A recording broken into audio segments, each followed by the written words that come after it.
Greetings, this is Russ Moody with another installment of the Skaven Visual Tactica. And today I'm going to talk about the fourth principle in our series, and it's under a larger subheading of pure destruction. And so this first one is feasting, is what this one's called.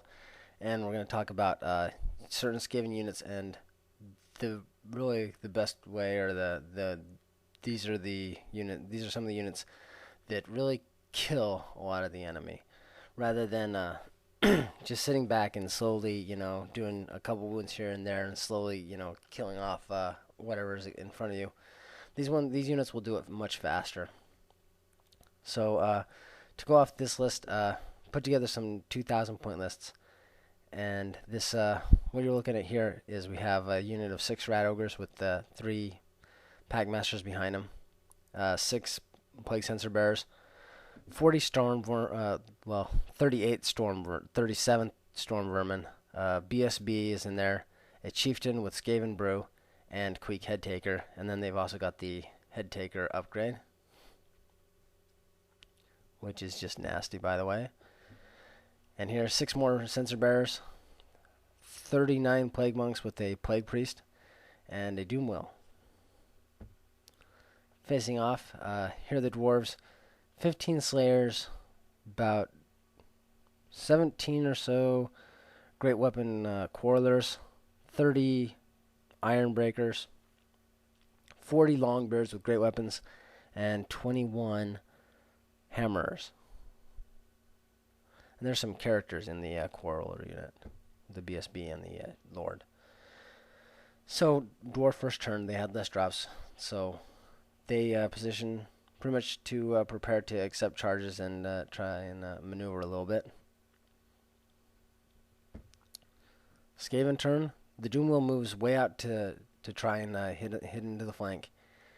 And the Plague Monks move up. There are a couple Plague Monks missing because that was most likely from the Warp Lightning. That's not a big deal. And then here, some shooting kills some Storm Vermin, and everything moves up to stay dead even. And on this one, you'll notice I've moved the sensor bearers to be behind their parent units this time. This is generally a good idea if you really want them to be less of a distraction, and if you're counting on them doing some hitting, because you've got to protect them from any type of shooting that they've got. So right here, this is the dwarf response. The slayers move up a little bit. The iron breakers move up a little bit. The great weapon longbeards position, and the hammers slide out even farther onto the flank. And here the Skaven turn. The storm vermin do charge in front of the rat ogres to go across to hit into those slayers, as the slayers versus the rat ogres was not a good matchup. And they are actually flush with the flank of the storm vermin, and then the plague sensor bearers have moved so that it's a very long charge for those iron breakers. And over here, the plague monks just kind of position. They're going to wait and see what happens on that right flank first before engaging, and the sensor bearers have just kind of moved around a little bit to approach from that angle. And the doom wheel has gotten out into the flank of those hammerers. Right here, the result, they wipe out the slayers. If the slayers were a little bit lucky, they would have gotten to attack, but most likely they just actually will just do 15 wounds and just clear those slayers right out. And they are going to overrun and run off the board, because with the Skaven brew they're frenzied. Or there are some other results with Skaven brew. You can get hatred, which I actually think in some ways is actually even better.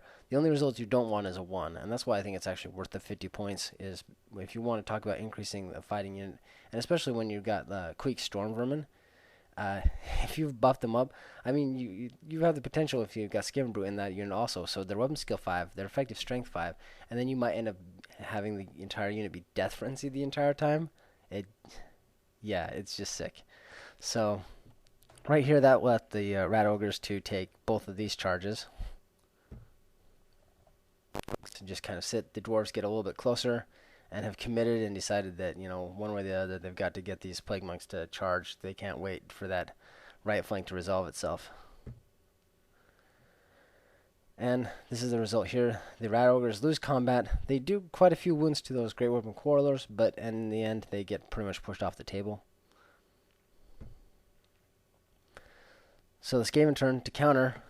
The Plague Censer Bears, which were just waiting, have now moved into the flank of those Iron Breakers. And this was fine. If they had pursued farther, then you actually would have gotten a rear charge, which is even better. But right here, they just charge into the flank, and they're going to do what damage they can. And as you can see there, Queek has returned with his Storm Vermin and is positioned that way. Right here, the Doom Wheel goes into the side of the Hammers, and those Censer Bears go into the front of the Hammers to just try and wipe out that unit. And the Plague Monks end up being flush with all those Great Weapon Longbeards, which is a fight that even with the Plague Banner, they're not going to win. Right here, they've done quite a few wounds to those Iron Breakers. Probably the Censer Bears are probably the best thing I could have used against a unit like that. That 3-up armor, toughness 4, weapon skill 5 is a tough that's a tough unit to crack, especially 30 and they're ranked deep, so they're not going anywhere. But again, against 6 Censer Bears, they did quite a number. They got quite a few kills and won combat. And right here, as you see, the Plague Monks killed a lot of Great Weapon Warriors. However, they lost by just 2 or 3 is what that combat ends up being. So ideally, in a game where you've got your magic going, you would have used 6 dice to wither this unit before charging them in. And that will, plus the Plague Banner, you're actually going to do enough that the Plague Monks will win that fight and crush this unit. And then over there, you can see that there are a lot less hammers after those Censer Bears and the Doom Wheel have resolved things. But they're still holding. And right here, Dwarf turn, they charge and push the Plague Monks even farther. And in the end, as the numbers come down to it, unfortunately, now, if you get a little bit above average, I mean, just talking about really just a couple percentages above average, you'll actually this unit would actually die on the Skaven turn. As it is, I figured to round things down for the Skaven, and so you still have that one hammer who's stubborn who holds up the Doom Wheel. And right here, the Iron Breakers finally managed to beat the Censer Bears since they're now only strength 3 on the next round of combat.